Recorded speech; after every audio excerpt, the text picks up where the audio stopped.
What's going on, everybody? It's your boy PTK Blam back in the building with another episode of the Shop Podcast. How is everybody doing this evening, man? Appreciate you guys rocking out, man. Shout out to everybody in the chat right now. Appreciate you guys. Hit that like button on your way in. Kick your feet up. Relax, man. We're talking a whole lot of gaming now. There's a bit of change of plans here. Our guest, if you guys didn't already, we're supposed to have 3-Bit. Shout out to 3-Bit.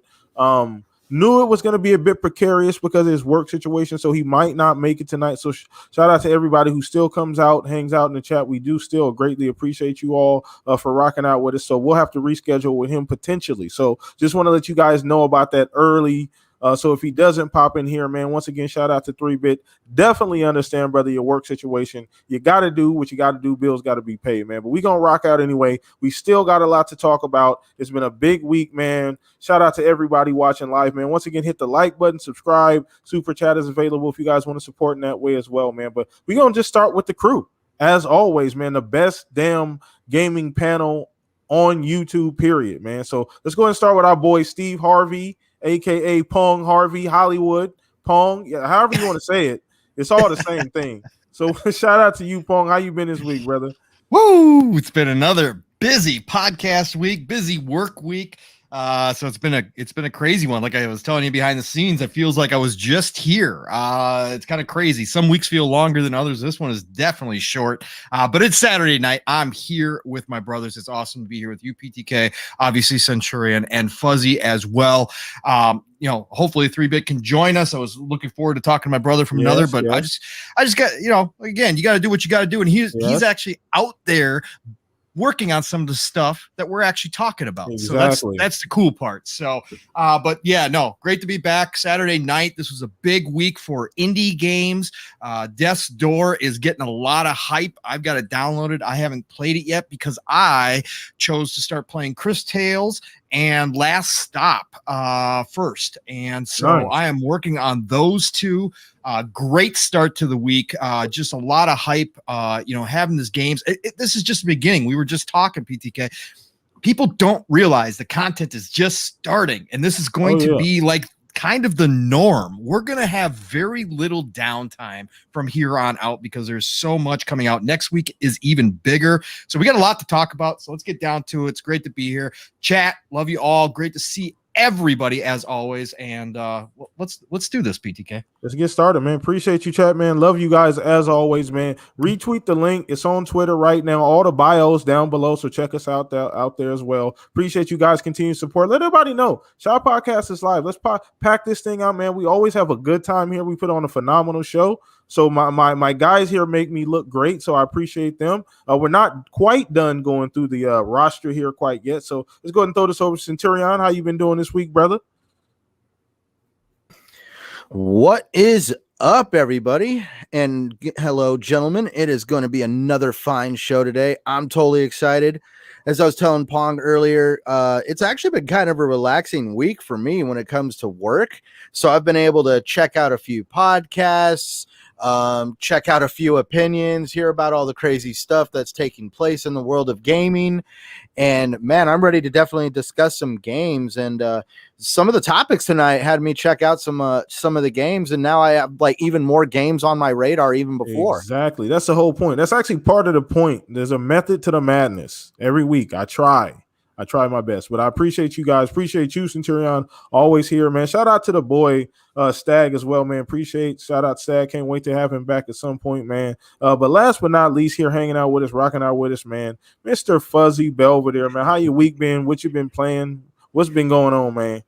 It's been a pretty fun week. Work is a little bit slower. It's that time of year where things slow down a little bit, but been able to get in some flight sim on PC in preparation for it being on console. Want to kind of do an eyeball comparison. But man, just so much stuff looking forward to with these games coming up here. So let's not take any more time. Get right into it.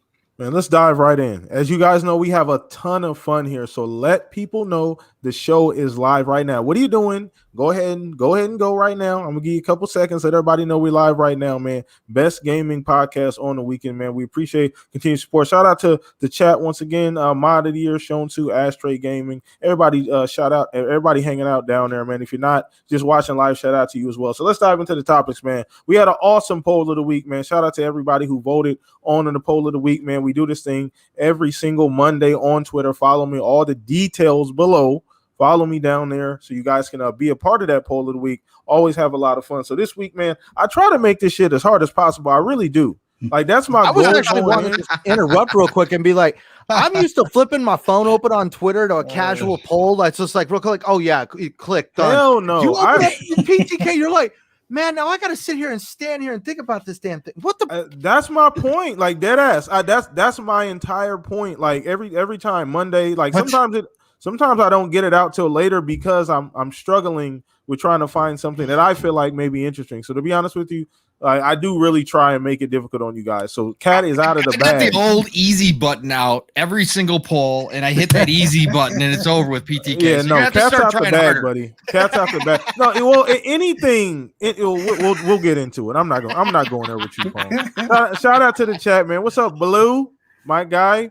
Shout out to you guys, man, hanging out. But anyway, this poll of the week, man, it was a really, really good one. Shout out to everybody who voted, man. You guys are fucking amazing. Every single week, you guys show us a ton of support there as well.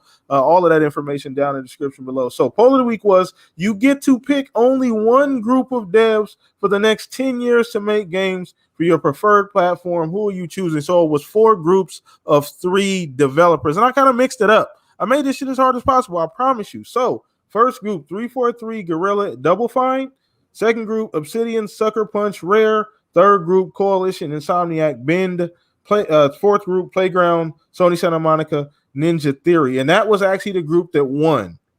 So Playground, Sony Santa Monica, Ninja Theory, 35% of the votes. Second place was actually Obsidian, Sucker Punch, Rare. And then after that, Coalition, Insomniac, Bend, and then 343 Gorilla, Double Fine. So pretty difficult. Pretty freaking difficult. I swear there's a room in your home that is like an analytics center with like tray erase boards on it. I can't help it. You're sitting there like working out little formulas to put on Twitter. I can't help it. I promise you, dude. I'm like a sports nut in that way too. Analytics are cool, but it's that, But anyway, not getting off topic. But anyway, the poll was awesome. So we're gonna start with you on this one, Fuzz. We're going backwards, bro. We're not giving you time to marinate. He's scared of the easy guy. He's scared of the easy guy right up here. That's what he's doing. See? Well, no, I omitted one intentionally, but I did leave one on there. I gave you a way out, but we'll get into that when it's your turn. So go ahead, Fuzz, man. Shout out to chat as well, man. Let us know what you guys think of the poll. Go ahead. Actually, Fuzz. This one was a lot tougher than my selection will probably entail. Like, I'm a big fan of Obsidian, big fan of Sucker Punch with their recent game, and even the Infamous series. Rare, Sea of Thieves is cool, but even old Rare just wasn't my bag. I was more of the Sega kid that was into the arcade stuff as opposed to some of their titles and all. But I went with Playground primarily because Horizon and then the potential with Fable. Okay. Sony Santa Monica, I mean, God of War, come on, let's you can't go wrong with them. And then Ninja Theory, I would say out of all of the studios, racing games aside, my 2 favorite right now, as far as in the fold of Microsoft Studios, are Ninja Theory and Obsidian. So it was more of a loaded deck for me going with, Playground, Santa Monica, and Ninja Theory than it was with Obsidian and Sucker Punch and Rare, at least for me. I mean, don't get me wrong. There's like no real wrong answer with any of these choices, but just the number of games I play, the particular ones I spent a lot of time in, Horizon being one of those series that I most people talk about hours or days. I got like months in some of these Horizon titles. All facts. So, yeah, my choice was Playground, Sony Santa Monica, and Ninja Theory. Those are my go-tos, and really loved Hellblade. Actually liked the Devil May Cry that Ninja Theory did when other people didn't really care for it. But yeah, that was my choice. I mean, in reality, none of those are really bad choices. It kind of depends on the type of gamer you are and like the type of game you would value. Because I did put kind of some stipulations on there too. So you got to think about long term here. But once again, let us know, chat, what group did you guys choose as far as poll of the week, man? Shout out to Caitlin Mav dropping in here, 108 Dragon. Shout out to you guys dropping in here as well, man. Appreciate you guys support. Hit that like button on your way in, man. Thank you guys so much. But once again, chat, let us know what you guys think of this poll of the week as well. Super interesting, man. We had a good time with this one. So I'm gonna throw this over to you, Mr. Easy Button, Pong Soul. So you didn't, obviously I didn't give you a way out. I omitted a studio in particular on purpose. Of course you did, coward. Go You ahead, actually bro. omitted a couple studios. I But did. no, I that's really okay. did. It's tough. It's tough. Yeah, the big ones. No. Jokes aside, this was a good one, PTK. I actually enjoyed this one. But yeah, for me, it was the easy button because he decided to omit Bethesda because he knew God Howard would automatically win out the gates. He tried to throw a curveball, but he gave me the next best thing. In fact, he gave me the thing that could honestly, in the end, after 10 years, maybe even come out on top if all things fall correctly. I don't think so, but at the end of the day, they are right there neck and neck, and that was Obsidian. If you are going to make me play games from 3 studios for 10 years, number one, you got to have a Western RPG in there that I can sink thousands of hours into, just like Fuzzy does in racing games. And I do put a lot in racing games. And I thought about Playground because they are doing Fable, and that could turn out to be excellent. That was the one caveat that I had when I was looking at this. But you got to have established Western RPGs, and Obsidian has those in spades. Outer Worlds, obviously, we know about that. We've got Avowed coming. Of course, they have proven themselves time and time again. Pillars of Eternity is a great strategy RPG, and I am all about those. So that one right there was perfect for me. And then obviously sealing the deal. Because if you're going to play something from 3 studios for 10 years, you got to have variety. So then I get Sucker Punch. And again, Sucker Punch made some of my favorite games from PlayStation with Infamous and Sly Cooper. So you've got not only fun, I wouldn't say kiddie titles, but Sly Cooper definitely slots in there, but just a great time. You've got a fantastic third-person action game in Infamous that had a great story. I actually really enjoyed both Infamous and the DLC one. And then they just came out and did something completely different with Ghost of Tsushima. And for a lot of people, that was game of the year. I have not had a chance to play it yet, but I've watched people play it. That is a game that I will play eventually when I do get a PS5. So right there, I've got another solid studio behind me. And then you throw in Rare as a cherry on top. Yeah. You got Rare. And again, I know Rare's had their issues, but they're capable of coming out with a Sea of Thieves that shows up, does not do well, and now is one of the best sellers of all time for Xbox, and has some of the most gamers playing on it consistently. So you know what? You just throw in Rare, and you know what? Whatever Rare gives me is just a bonus because those first 2 are going to take care of me for 10 years. So that's why I went with the easy button and clicked on that one. Okay, I like the breakdown. I figured you take the door I left open. I figured you would. You slither out that door. I figured, but anyway, no, shout out once again, chat. Let us know what you guys know. Easy options. It's funny because ironically, that first combo is deadly. I think is low key underrated. The Halo Horizon Double Fine combo. Like that's kind of crazy when you think about it in the long term. So no doubt, no doubt. This no wrong answers. No wrong answers here. Once again, chat, let us know what you guys think about that. Yeah, and I missed a couple. I didn't even Naughty Dog didn't even make the cut. I'm sorry. That's what I was saying. Like, I can't believe you left out Naughty Dog. I felt horrible about that. Like I really, really did. Like I mean, I could have probably left. I thought you did that on purpose since you left out Bethesda. I thought you were leaving out some. Yeah, there was. I tried to reason. There's really no reasoning. Like to be honest, like somebody's gonna be sad. Somebody's gonna get left off. It's just not enough room, for the post. So somebody get it left off. But sorry about that. But an honorable mention, I guess, Naughty Dog. But yeah, we're gonna throw this over to you, Centurion. Where you at on this, man? Which combo were you rocking with for the next 10? So I was on the Obsidian, Sucker Punch, and Rare train. I'm a big fan of what Obsidian does. I've loved almost every RPG they put out. I'm a big fan of the Outer Worlds. I mean, I can't really stop talking about Obsidian. Sucker Punch, I actually had to go back and actually remember what games I did play of theirs. And yeah, Infamous and then Ghost of Tsushima is actually still in my backlog over here. But for me, it was Rare. Just the thought of just how flexible Rare really is, because I don't, call me weird, I enjoy the fact that Rare did Banjo-Kazooie back in the day, but I'm also perfectly fine with them doing Sea of Thieves right now. I feel like they've really kind of just found a direction for themselves, and they've just not wanted to modify that direction or kind of go back to old projects. And man, I can't really go on top of any more than what's already been said here. I mean, Pong really hit it out the park when he was talking about exactly just the backgrounds of all three of those companies. And for me, out of the choices you gave, that was what I wanted.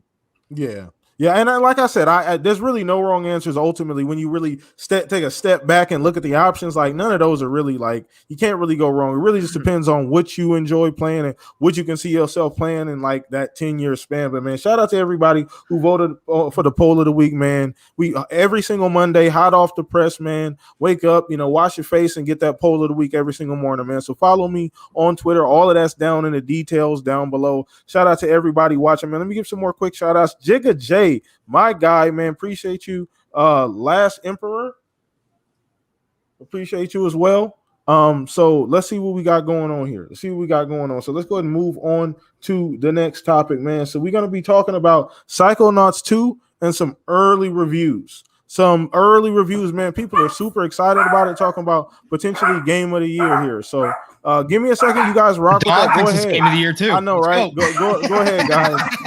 Go ahead and go on with that, Pong. We'll start with you. All right. For Psychonauts 2, love seeing the early previews and reading some of this stuff that's coming out. Again, Tim and his team they're one special group over there, and I am so happy that they are underneath the umbrella of a company like Xbox and Microsoft, who allow them to obviously go out and do what they do. Double Fine obviously has become known as one of those creative. All right, I'm back. Sorry.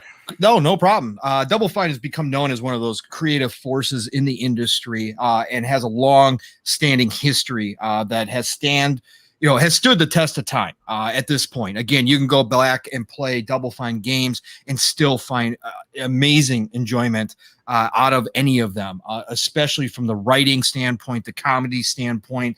They are extremely rare, no pun intended for rare, but they're a rare studio that stood the test of time, and Tim knows what he's doing. And to see them, and he's talked about it himself, which is also just as impressive, about how much freedom this gave his entire studio and everybody that's working for him to be underneath the umbrella of Xbox and just be allowed to take the pressure off and just do what they do. And I think Psychonauts 2, it started out as a Kickstarter for anybody who doesn't know. Yeah.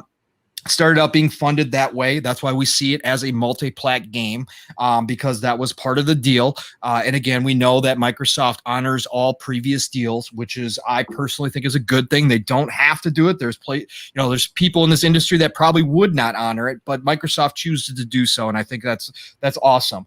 But I think that the starting out as a Kickstarter to where it is today and how it's being talked about right now by some of the people who've had an opportunity to play the preview build, goes a long way. We can't go back and turn back the clock and know what it would have turned out like had they just been a Kickstarter only and what the game would have looked like. But I'm going to go underneath the assumption, knowing this industry, knowing game development from the outside and looking at it for a lot of years, I can imagine that we probably would have seen a much smaller version of this game. It probably would not have had as many levels to it as it currently does, because definitely. Yeah, that's those resources and that money and that backing that they got from Xbox. And again, the extra time that they could take to put into this and polish it up. And I think that's why you're hearing the game of the year possibilities. Is it a little too early to start talking about that? Maybe a little too early. Again, I think it's got the right formula. PTK, you and I kind of were hitting on this in the background too. I think it's got the right formula. I think you're right about that as far as a good mix of narrative, comedy, that quirkiness that a lot of reviewers do love. As long as the gameplay is solid, I don't think the graphics matter as much because, you know, and again, it has a unique style. I'm not downing the graphics, but we're not talking about, you know, Ratchet and Clank style graphics here, right? We're talking about a unique style that Tim looks very good. It looks very good. Yeah. Right. It's not meant to be detailed. It's not meant to be, you know, that version of it, even though it is a cartoonish style game. It's got a more Tim Burton-esque style to it that some people don't necessarily enjoy. So it's going to depend on how it hits the reviewers. And again, we don't care about reviewers, but at the end of the day, game of the year is dependent upon that. So it is going to depend, you know, how they view it. But I think if the mechanics are there, if it's solid and polished, like a lot of people that it is, and it's hitting all the right notes with the narrative and the comedy, and it's got some serious stuff to it as well, because it does delve into some psychological stuff, because he is entering different people's brains and kind of working through their issues or whatever else the case may be. I think it definitely could sneak in there, depending on how the rest of this year there's going to be some big time competition out there, but it could sneak into consideration, and that's a huge win. And again, yes, it's multi-plat, but I don't care about that. I think it's great that more people are going to be able to enjoy it. I think it's great for Tim and his team to find this kind of success, because they have been more of a niche. Even though everybody knows about Double Fine, their games don't necessarily see the big, gigantic success out there like a lot of games do, from a sales standpoint, from a lot of people playing their games. But I think this one could actually push them to the forefront and finally give a lot of the due that they deserve in some people's minds who may not have looked at Double Fine this way before. Because again, when Xbox made the purchase of Double Fine, it was like, oh yeah, Tim, he's a really cool guy. That's cute. That's a nice little studio. They're going to put out a couple cute titles. I think at the end of the day, they could be one of the major players for Xbox that are putting out unique experiences, because you, again, as we've talked about a bazillion times, in Game Pass, you have to have diversity of experiences to draw new people in, to keep your audience entertained, and Double Fine is definitely one of those studios that's going to give you those unique experiences. So I think this is fantastic for everybody involved in with this, and it's a great success story for Xbox to say, hey, look, for all you doubters out there who think we purchase these studios and then tell them what to do, go ahead and take a look at Double Fine. Even though they're telling it to your face, go ahead and look at the success of Psychonauts 2. This is not a game that everybody would have published. This is not a game everybody would have pushed, but we let Tim and his team take as much time as they needed, gave him more money, gave him more resources, let him expand it, and now look at it. It's fantastic. And that's what you need, is those success stories lined up, so people really start realizing that at the end of the day, Xbox is just acquiring studios to obviously, for a business standpoint, but at the end of the day are not going to run these studios or micromanage them. They're going to let them do what they do best, and that is create games for us to enjoy. So kudos to them. I can't wait to see it. Awesome. So great breakdown, man. So Psychonauts 2 is a game that we talked about here, and I'm gonna be honest, when I talked about it on Twitter, I got a lot of just feedback from when I tweeted about that. Potentially I was looking at this as something that may be game of the year, and I'm not patting myself at all on the back, but just based on, I don't know, sometimes you get a feeling, you kind of see things, and you see things differently, and I just kind of got this feeling about Psychonauts 2 that it kind of fit in this different space, and the gameplay will be good enough, and the graphically will be unique enough, and that's kind of the vibe I've been getting. Obviously, this is super early, and like you said, there's a lot of other great games coming out, so we definitely have to keep that in consideration. But this definitely could be a sleeper, I think, in my opinion. I think it'll win a lot of people over. The story, like you said, graphically, I don't think anybody's gonna really worry or say, oh my God, let me, turn this off because graphically it doesn't look, as good as, X and Y. So ultimately, let's go ahead and throw this over to you, Fuzz. Just get your opinion on this, man. Once again, we've talked about this a little bit on the show. Let us know what you guys think as well, chat, because this game is extremely unique, and a lot of people didn't get to play the first one. So obviously it's back and pat. You can go back and play it, but a lot of people haven't gotten a chance to experience that. So what do you think about just some of the early talk about the game, Fuzz? It's real encouraging. I think the biggest thing is, and I'm going to put it out there from get-go, I'm not the biggest platformer. Now, as far as when it comes to like Ratchet and Clank, for example, it's one of those games I will eventually get on my PS5. I figured I'm going to wait until it's on sale. It's probably going to be on sale around the holidays. And the same thing like with Psychonauts 2, it's going to be in Game Pass, so I'll definitely try it out when it's, in Game Pass. Didn't really have the inkling to want to try Psychonauts, the original, until hearing a lot of even though it's not necessary to play Psychonauts 1 to, jump into Psychonauts 2, you kind of want to at least, get an idea of, the overall mechanics, although it seems like they've definitely improved on a lot of the stuff from the first game. But all things considered, with it getting Game of the Year talk, that's great. It's awesome that, Xbox was able to help with the, maturity of this. Well, not really the maturity, but the process of making this game. It was crowdfunded, and originally they had to cut out a lot of the boss battle stuff, and by having the extra funding, a lot of that's been added back. It sounds almost like a similar story like what we heard with Cuphead. It was one of those things where, a little bit of extra funding from, Microsoft was able to, get the game completed in its original vision. So hearing the Game of the Year talk is very encouraging. I guess you could say the Twitter streets are a bit, I don't know, shambles ridiculous at this point. Well, it just seems funny that, this is a game that you can play on PlayStation if you choose to. But to be upset that there's not a definitive PS5 version, it's basically doing the back compat. Well, it's now a part of Xbox Studios, and when the game was announced, PS5 didn't exist, so it wasn't announced to be on that system. So it is what it is. To be upset about the HDR, none of the other consoles have HDR, primarily because HDR wasn't really meant or implemented in this game. Now, I think it's something that's going to be added later on as far as for PC. But with the series consoles having auto HDR, it's the benefit of the hardware, not just something that they decided to do in the studio. Oh, we're now a part of Microsoft. We're not going to give you HDR. The conspiracies and some of the nonsense talk should stop at that point. And then to compare it to Ratchet and Clank. Okay, yes, Ratchet and Clank looks like a Pixar film, and that's awesome. But to have some individuals, downplay the art style. Whoa, it's ugly. That's not an art style. No, it is an art style, much like The Nightmare Before Christmas and things like that. Even though it has its own unique, quirks as far as the character models and things like that.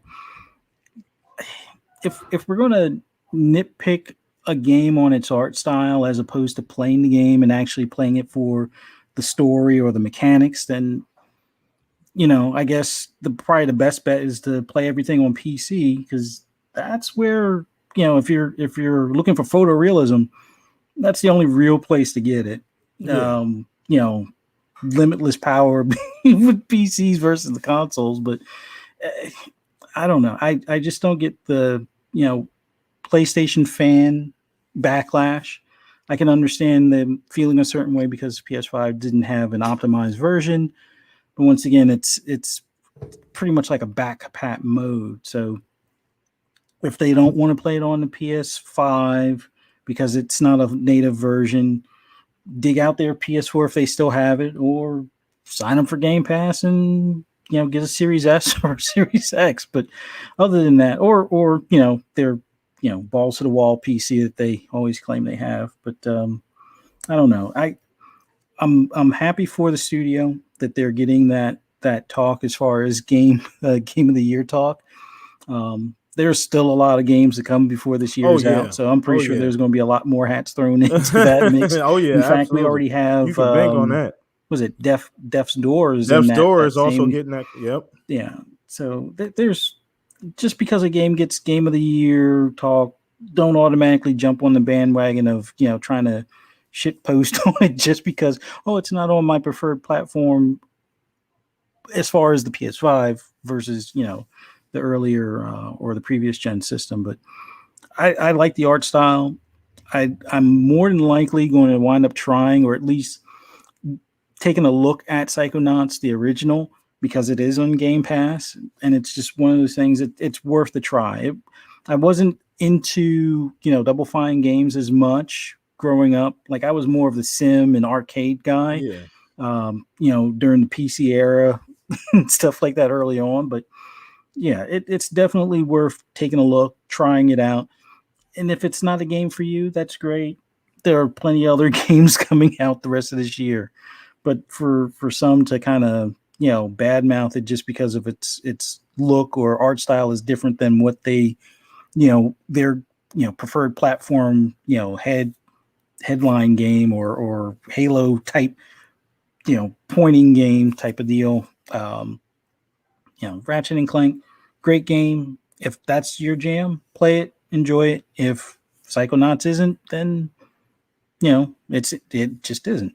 But that's all I got. I just can't wait until it comes out, and also looking forward to Kena. I think they are coming out within days of each other or around the same day. But yeah, the craziness of games for the remainder of the year is definitely on in full force, and it kind of starts next week. All right. Well, no, great breakdown as well. And I agree 100% about that. That very last part you said, people don't realize, and we talked about this pre-show, there's a lot of shit coming out. This is just we're cracking the door on this thing, really, so we haven't even opened the door yet. So once that door is open, it's going to be the floodgates, and that's for everybody. Sony, Nintendo at some point, Xbox, obviously PC as well. We're all eating good out here. So gamers, you put yourself in a position to play the games you want, which means go out and purchase the console and or PC that you want to play what you want. So that way you don't have to argue and have these huge arguments about what's where and what you need to get to play what. So either way, let's go ahead and throw this over to you, Centurion, get your opinion here on just the Psychonauts 2 talk, man, and the fact that these early reviews have been very, very positive. Since I first saw it, I just loved the quirkiness and the ambition, and it just looked different and it drew me in. It's not a game that's going to draw everybody in. I completely understand that. Like that's the perspective that I'm looking at this from. But where are you at on this, Centurion? Well, I'm going to be let's start it. I'm going to be honest. I knew absolutely nothing about Tim Schafer and Double Fine until the day he walked out on stage and they said that they had bought Double Fine Productions. I had no idea about the original Psychonauts. That was totally a title that I missed. Mm-hmm. Didn't even play Brutal Legends, but I was gonna say you did not play Brutal Legends. I don't know why. No, I did not. That was one I missed out on. Definitely need to go back and check it out, but let's just start there. Obviously Tim Schafer and Jack Black had to have some kind of working relationship to do Brutal Legends. And let's just say, I love the work Jack Black does as a human being. He's actually a really nice, kind-hearted individual. And I'm pretty sure Tim Schafer is probably the same way, just by what I've seen in the reviews of Psychonauts 2. One of the reviews I watched, the individual actually stated that, he was able to play the game for much longer than he did, but he stopped about the first hour in because he had seen everything he needed to see to know that it was going to be a game that he was going to love. So the review I watched was literally only the first hour of the game. And impressive. From what I've seen, this is a sleeper game for me. I need to really check it out because I'm kind of dumbfounded at the idea of why are we even comparing this game to Ratchet and Clank in the first place? The games are not anywhere near on the same planet. We're talking about a game that has ties to Ratchet and Clank has now ties to the movie industry because it's been on the big screen. We're talking about an entertainment-based culture icon of Ratchet and Clank. And at the end of the day, no matter what, there is a financial monetary motive behind Ratchet and Clank. When I look at Psychonauts 2, Double Fine Productions, Tim Schafer, I see heart, I see soul, I see passion. I see somebody trying to reach people on an artistic level in a different way.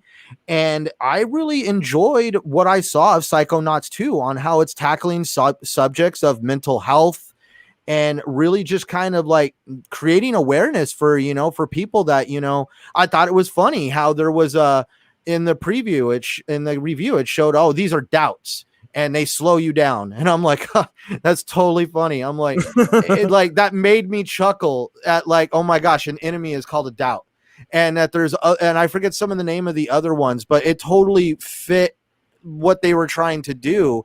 And I really see where Tim Schafer was trying to go and the message he's trying to put into this game. So definitely this is a sleeper game for me. I'm glad you have put it on the radar for me, and I'm really looking forward to checking it out. Awesome. I think a lot of us too here. Shout out to everybody in the chat, man. Real quick, She Snow, Jigga, Jay, man, everybody lurking in the chat. Appreciate you guys' support. Once again, let everybody know we live right now. Retweet that link. Let everybody know. Subscribe if you have not already. Hit the like button. Appreciate you guys' continued support. You guys are freaking awesome every single week. But man, yeah, that was a great wrap up. Once again, Psychonauts 2, we just got done talking about, man. I think the game's going to be great. It's going to be fantastic. I have extremely high hopes, and it sounds like we're all on the same page regarding Psychonauts 2. So let's go ahead and continue on with the show. Now we got something that's a little bit more divisive. We like to do that. We get negative every now and then on the Shop Podcast. I wouldn't say this is a negative topic, but it is a bit divisive. So I should have left it at the first word that I had. But we're going to be talking a little about Ubisoft and the direction that they're currently going in. We're going to be talking about XDefiant. Now, our guest, would have had a little bit more insight on that for us, but shout out to 3-Bit Man. But we're going to try and pick this thing apart a little bit, just get our opening ideas on what we think. Are we going to be playing this? What do you guys think? Just the overall direction of Ubisoft with the games as a service seems to be something that they're doing with their main franchises. With the Assassin's Creed thing, obviously they're doing it with the Division now. With the free to play XDefiant. So we're actually gonna mix this up and start with you on this one, Pong.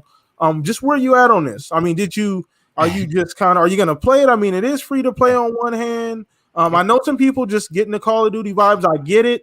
I do. I really do. But I'm not of the mind to throw it out the window just yet. But go ahead, man. Yeah, no problem. Talked about this a lot, actually. So here's where I'm at with it. I'm okay with it. There's a couple things with that, and I understand why people are upset. I totally get it. We had a nice heated discussion going last night on Xbox Ultimate with Mav and the crew over there, and I kind of sat back and just let everybody do their thing because there was a lot of passion involved in this, and I understand why people want to dismiss it and hate on it right away. I have lived long enough to see many of my favorite things destroyed over time. And so for me, it's taken me a long time to move away from the anger. And I think a lot of the anger involved in this is Tom Clancy and the name that's attached to it. Because people want what they want so bad. Right, which we know what it is. It's Splinter Cell, right? That's number one. Let's just get that out the way. Yeah, we got to because it is now an IP that for whatever reason Ubisoft has decided to lock away and not use anymore, except for doing stuff like this. And the Tom Clancy name has been bastardized long ago. Okay, and I've been using that term because this is like the truest sense of that. They bought this name that had a lot of meaning behind it. My dad, rest in peace, my stepdad, he read Tom Clancy religiously. So I grew up around the books, and the man was absolute genius when it came to military books. And he had a huge fan following, and that, not to say that even that generation is even gamers at this point. I'm sure some of them are, but the Tom Clancy name carried weight. And then when the video games started being made underneath the Tom Clancy, they were known for their hardcore style of gameplay, right? The Rainbow Sixes and that kind of stuff back in the day, right? The Vegas, right? And the Advanced Warfighter. They were known to I be remember playing the original Rainbow Six. Exactly. The original Rainbow Six, where you had to plan out your operation before you even play the game. Correct. Planning the C4 on the doors and all that kind of stuff under a time. No, that stuff is what it got known for. And it developed a hardcore base. And a lot of that is our generation. So this Tom Clancy name has now been run over by Ubisoft because as a business, they are doing what they feel they need to do, which is chase trends right now. Now, we can have debates all day long on whether or not this is going to work. Whether they are way too late to the party to even attempt to do this, but they're doing it. And so if I remove myself from that, because again, I'm used to this now at this point in my life, I can remove myself away from Tom Clancy and say, okay, I'm not getting what I want, but let me take a look at this game for what it is. I have zero issues with the free to play. We've talked about this before. I don't have any problems with game. Do I want every game to go to this? No, of course I don't want every game out there, but that's never going to happen. So when a game comes out that is a free to play or games as a service, I'm just going to judge it individually and see if it appeals to me. And I do like the fact that I get to try it for free. It's just like Game Pass. I get to try it for free, and then I get to decide how much or how little I'm going to invest in it if I actually do enjoy the game. If I do enjoy the game and I want to spend money on the skins, so be it. Then I go spend money on the skins. It's money I didn't have out of my pocket to buy the game. But I got to play the core game for free and play it as much as I want to. It's not a demo. It's something I got to return as a rental, anything like that. I get to play it as much as I want to. And if I choose to give my money to them because I like what I'm doing and I want to get a little bit more customization or whatever, I'm cool with that. That's totally fine with me. I have zero issues. So when I saw this gameplay, it actually looked a lot better than I thought. It already looks polished. Again, the gunplay already looks solid. They brought in Mark Rubin, I think his name is, from Call of Duty franchise. They already have really good gameplay or gunplay, I should say, in most of their games like Division and all those kind of games. They have really good gunplay. I think Mark Rubin will tighten it up for that arena style mode even more so, coming from the Call of Duty side of things, because if there's one thing that Call of Duty does pull off is a lot of the gunplay is really good. It does have its issues. Not saying it's perfect by any stretch of the imagination, but I think overall it does have good balance, and I think a lot of the guns feel really good too. So I noticed that right away. And then some of the specials that they had, some of the different equipment that you can use, all looked really cool. So if I remove myself away from the Tom Clancy name and I just looked at it for what it is, I said to myself, I can see myself actually playing this game. This game actually looks kind of fun. I like the tight close quarters. I like the 6v6. I'm extremely excited. It's not a battle royale game because I can't stand battle royale games. So to see it come out as a 6v6 arena style, kind of Overwatch with the military aspect, to it, I really thought it kind of looked good. And I said to myself, I'm going to jump into this. I'm going to give it a try and I'm going to see if I like it. No risk to me whatsoever, but I'm going to give it a chance. And I'm not going to, again, bring down upon my disappointment about the Tom Clancy name being attached to it. I'm just going to look at it as X-Defiant, and I'm not even going to attach the Tom Clancy name in my head. And I'm just going to say, hey, it's the X-Defiant game. I'm going to try it out. If I like it, great. We'll see where it goes from there. If I don't like it, no risk. I delete it off my hard drive and I'm done with it. No big deal to me. So that's where I'm at. But I think overall the game does have some appealing features to it. I hope they pull it off. Again, we can debate all day long whether too late to the party, whether this is going to be successful. They are up against some extreme competition with the way Battlefield's coming. Halo's free to play. They got a lot of competition. They cannot stumble out the gate. Otherwise, they're going to be dead in the water right away. But if they actually come out, they have this game polished, it's fun, it's appealing, it's fast-paced. If the streamers pick it up and start streaming it, they've got a chance to carve out a little niche here. It's a big market. Yeah, there's a lot of competition, but they could have something. So that's where I'm at. And the big thing I want to touch on there, I know you wrapped it up there pretty nice. Yeah. But the big thing I want to touch on there is you got to find somewhere to start. Yes. You got to find a space to start in. You got to give yourself room to breathe. Sometimes the market doesn't give you room. Sometimes you got to make a little bit. Yep. So, and sometimes it's luck too. Sometimes you just fall in a good space, like maybe in between like a Lola games, or maybe something just catches on, like you know how Apex kind of happened. Yep, You know, exactly. Fortnite kind of happened. So yeah, so maybe you fall into that space, but it's very, I'm not, you know, I wasn't down. I mean, once I realized it was free to play, first of all, I don't think you like anything that's free to play. You should never complain that seriously about it. Right. One, you know, I mean, the option that is free takes away that whole complaint. I mean, worst case scenario, you give it a try, you don't like it, you never play it again. Yep. You know, so ultimately, I think that's kind of where I was looking at. But ultimately, I think you're right. It looked a lot better than I probably expected. It looked a lot more polished. The gunplay looked good. You know, we'll see where it goes and if it can carve itself out. But like you said, streamers pick it up. That could potentially happen, and it carve itself a little space. It grows over time. They add things to it. Who knows? Look at Rainbow Six Siege.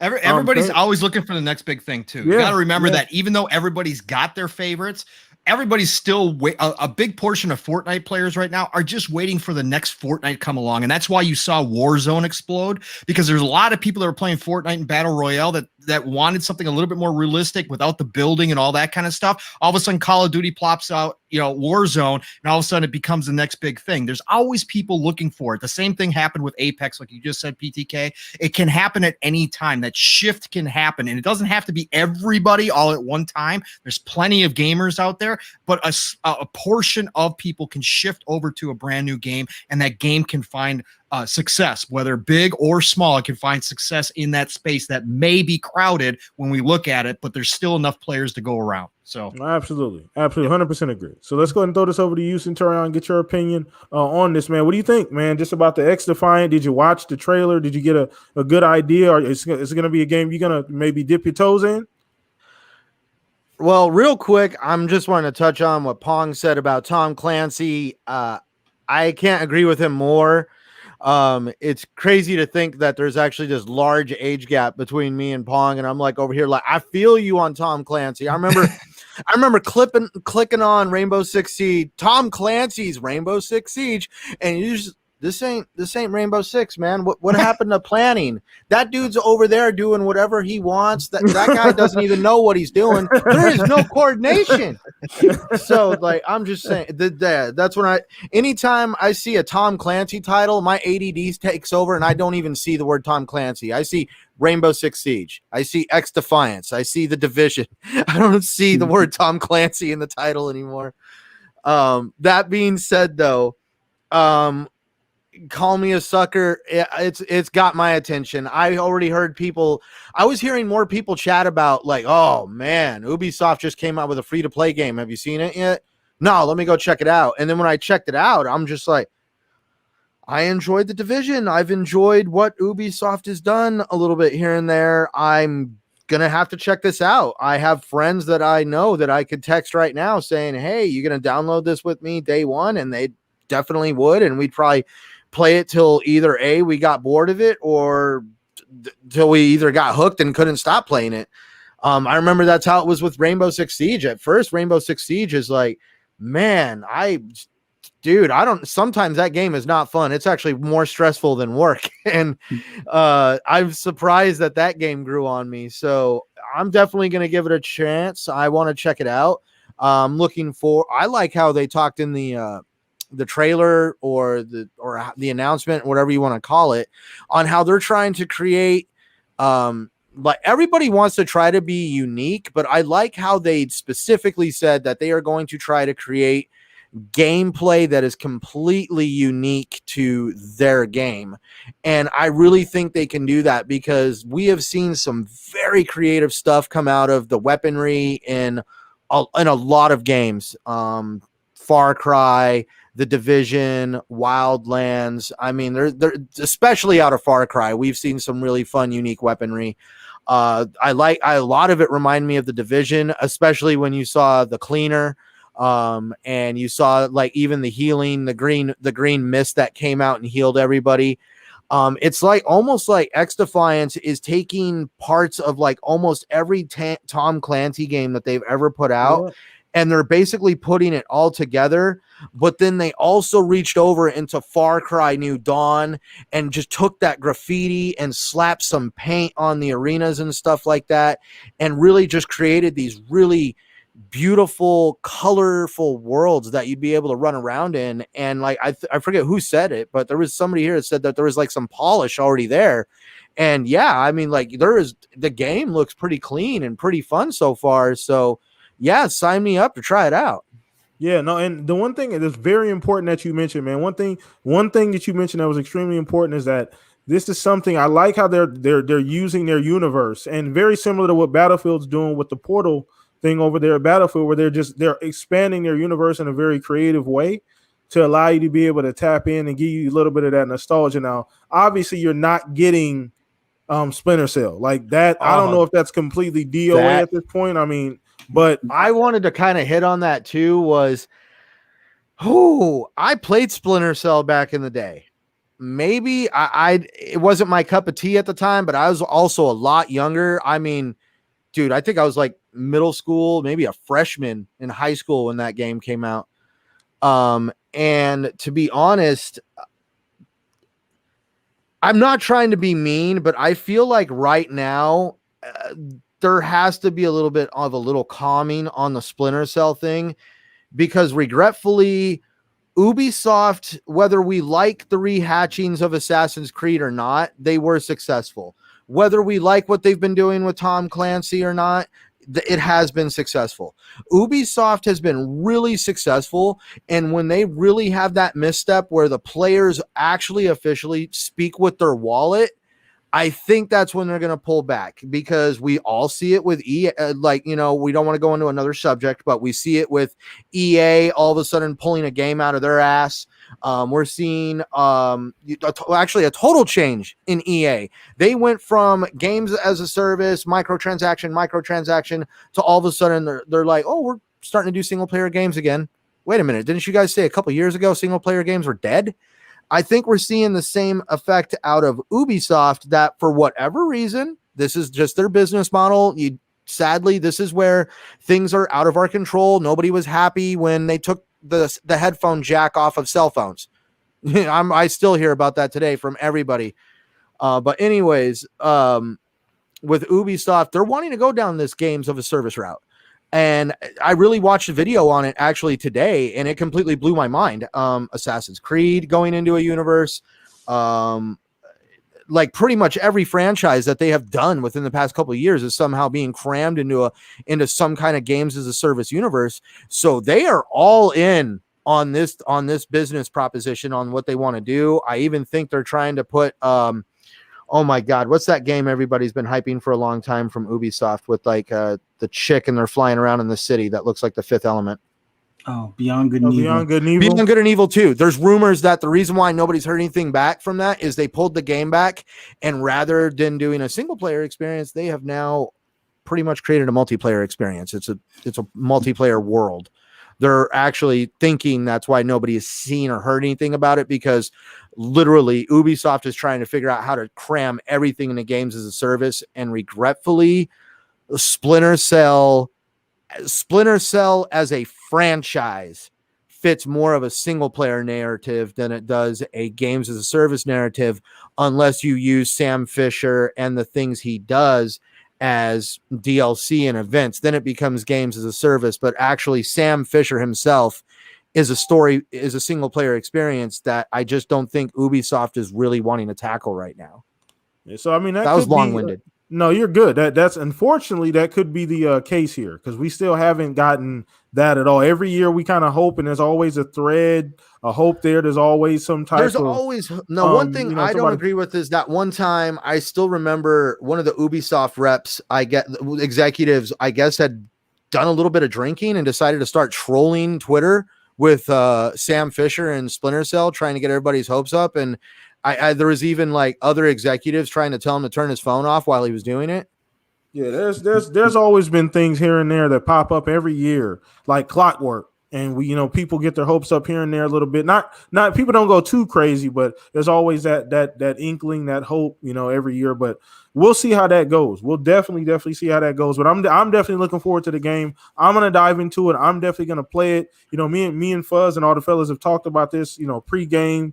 I'm diving in. It looked crisp. Some of the things I wanted to see, I saw. At least it looks playable. Like I can get in and do some things and try some things out and might actually like it. So we'll definitely be playing that. But once again, chat, let me show you guys some love, man. Shout out to She Snow, Last Emperor. I think 108 was in here a little while ago, man. Everybody, Rocker was in here as well, man. Shout out to everybody watching live, man. Once again, hit the like button on your way in. Subscribe to the channel if you have not. Please, thank you guys. Support is always amazing, man. So we're going to move on. And it's funny because you talked about this a little bit. So this is a great segue, Centurion. We're going to be talking a little bit about this out of nowhere Dead Space remake news, man. This shit's crazy because this is something that people talked about as well. Dead Space, I think the anniversary just passed fairly recently.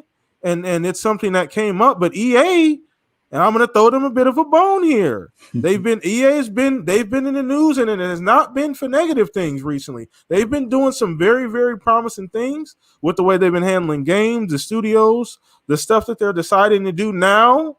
Is this because they're wanting to do it, or is it because they're feeder to the fire? Either way, we win as gamers. So however it's happening, it's happening. So this Dead Space remake, obviously they dropped this news. It blew the fuck up on Twitter. I think it was trending pretty much all day as soon as it dropped, and people went crazy because it's a game that we never thought we'd see the light of day. And shout out to actually, just if you guys don't know, most of you guys here probably do, the makers of that game are actually making another game called Callisto Protocol that I think is going to be a multi-plat, I assume. I don't know if there's a platform lead. I don't think it's said at all. And I don't even think it's shown on. It didn't show on anybody's stage. Was there a particular stage it got shown on? No, Who show was it? Part of E3. Was it just part of E3 that summer? PTK, did we get Fuzzy's thoughts on that, or am I going crazy on the X Defiant? Yeah, I thought I was crazy too. Oh, I'm sorry. I know you went out of order. Yeah, I wouldn't know. No, go ahead, Fuzz. I'm jumping the gun here, everybody. I'm sorry. I'm gonna start off with can we have a moment of silence for Sam Fisher? And, he's not dead yet. Man. He's not dead yet. In that moment of silence, you hear the night vision goggles turn on. I'm carrying the candle. There's still hope, Fuzz. Well, I think with Ubisoft and the whole Splinter Cell deal, I think they'll release one after Xbox releases Perfect Dark, because then they'll see how much people are looking forward to a stealth-based, tactical type of game. And then I think that's when they were like, oh crap, we missed an opportunity. Let's hurry up and throw something together. One will come. It's just not meant for now, at least for the next, I would say 2 to 4 years at a minimum. But as far as X Defiant, being a huge Division fan, it's definitely going to be different. I'm more of the third-person shooter type of guy as opposed to first-person shooter. So it's definitely going to get tried. But the only complaints I have with Ubisoft right now is that they have some solid, IPs that they should probably focus on more. But I can understand from a business sense why they're doing this. But for me, I'll give it a try. Doesn't look too bad. I mean, it's going to fall right in place with Crossfire X, although that will have a single player story campaign to it. Some damn point it will. But it'll be something for those that are into shooters just in general. I mean, there's going to be plenty out there to play. You're going to have Halo. You're going to have Battlefield. And who knows when we'll hear something about Call of Duty, but that's almost a guarantee that will be out as well. This is just another one to add to the mix, and it's free to play. So out of pocket is minimal until you find the cosmetic that you want. And if they're using stuff from Division, yeah, I'm probably going to cough up some dollars. But $20 Sam Fisher skin inbound. Oh, they got one. I think somebody pointed it out. You're giving them way too much credit. One of the characters had some goggles like yes, the goggles on. Yeah, that's from the team. I was gonna say you ain't getting no $20 skin. You're getting $20 goggles. You got to pay $40 for the skin. Don't give Ubisoft an idea. No, but looking forward to it. Willing to give it a try, but I'm more enthused to look forward to was it Heartland? That like I said, being a Division player, although hearing you don't have specials like you do in Division, so takes some getting used to, but I was a big fan of the survival deal where you have to pretty much craft your gear and stuff like that as you go. So that should be pretty cool as well. But that's all I got. Okay, well, no, you can just roll right over into the Dead Space stuff, man, because that's kind of where I was going anyway. So sorry about that, man. I'm all out of order here, but yeah, but no, you can roll. I mean, obviously Dead Space. I just asked a quick question, chat. Do we know who's doing this Dead Space? Who's developing the Dead Space? I mean, Motive? Yeah, Motive is. Okay. All right, go ahead. Yeah, I did a quick poll, and so far it seems like more people are more excited over Dead Space as opposed to the Callisto Protocol. But I kind of look at it this way: like some of the original devs that worked on the original Dead Space are over at what is that studio? SD Studios. So I don't know. Let's put it this way: it's fun that we're now going to get that genre that we've been asking EA for a while. We're going to get two. We're going to get ones by the original creators, and we're going to get one by the IP holder. So I wish more IPs were, published based on fan requests prior to the competition kind of coming out with something. Like look at Back for Blood with a Left 4 Dead type of deal. Although I doubt Valve is going to release a game anytime soon. They're more focused on hardware at the minute, but Dead Space coming out, it's great to see. It is going to be a remake, and they're going to have some of the stuff that may have been cut or deleted from the original, and it's going to have a mix of the entire series mixed in there, or at least kind of like Easter eggs and things like that for it. But I was so pumped seeing the Callisto Protocol. Like I'll be honest, I didn't play the original Dead Space, although yes, I know they're in Game Pass, and I can go ahead and play them now with the was it Game Pass Ultimate with the EA Play and stuff like that. But just seeing the little bit of the trailer on both the Callisto Protocol as well as Dead Space, definitely looking for something in the space horror genre. Like, was a big fan of Prey, so I'm definitely looking forward to this. But damn EA, why you got to wait until somebody else makes it to kind of like steal the thunder? It's like, I wouldn't be surprised if they're going to do like Fight Night next, because you got ECSB Sports Club or something like that. Yeah, that boxing game looks awesome. So it's only a matter of time before, and they're getting boxers to sign up, like big boxers. I mean, once that game has like a definite release date, that's when EA will be like, oh yeah, by the way, we're bringing back Fight Night. So, but nonetheless, it's good to see EA, dipping into their old or I guess you could say old library of IPs and bringing out something that the fans have been asking for a while. And this is a trend with EA as well. So I'm gonna give them a little bit of kudos on this. Not too many, but I'm gonna give them what they're just due, because this is a great move. It makes a lot of sense. There's not a lot of games in this space. It's definitely a game people wanted. It's an intriguing enough title that I think that even if you've never played the first one, it's intriguing enough to be like, okay, I can try it out. I've heard good enough things about it. And then, like you said, Callisto Protocol being made as well by some of the original people. And that was Visceral, I believe, correct? The original studio that made. And that obviously got dissolved and went away. And that turned into Callisto Protocol, and that SD, you said SD Studios is the name? Striking. Yeah. Okay, yeah. Okay, cool. So I'm excited about it. I mean, just to kind of get my opinion out of the way here, Dead Space was a game that was extremely innovative for its time. I remember I don't remember if it was it might have been Game Informer, but getting the Game Informer, like the preview about Dead Space before it came out, and the fact that Dead Space is one of the few games that had like true, you could cut like specific limbs off.